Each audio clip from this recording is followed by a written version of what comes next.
আজকে আমি দেখাবো এই কাপড়ের বোতামটা কিভাবে কাটিং করবেন এবং সেলাই করবেন। এটা কোনো মেশিন লাগবে না, হাতেই করতে পারবেন। তো যেই সাইজের বোতাম তৈরি করতে চান নিয়ে কাপড়ের মধ্যে এরকম রেখে কাপড়ের থেকে একটু বড় সাইজ করে গোল করে রাউন্ড করে আপনাকে কেটে নিতে হবে।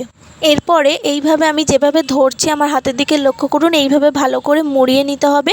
নিয়ে এবার ওই কালারেরই সুতো নিতে হবে, নিয়ে এইভাবে ভালো করে পেঁচিয়ে নিতে হবে। তো আমি অনেকবার পেঁচাতে হবে যাতে আপনার টাইট ফিটিং হয়, যাতে না খুলে পড়ে যায়। তো ভিডিওটা যদি ভালো লাগে অবশ্যই কিন্তু লাইক করতে ভুলবেন না। চ্যানেলে যারা নতুন আছে অবশ্যই কিন্তু চ্যানেলটাকে ফলো করে দেবেন, আর ভিডিওটা দেখার জন্য শেয়ার করে রাখবেন আপনার টাইম লাইনে।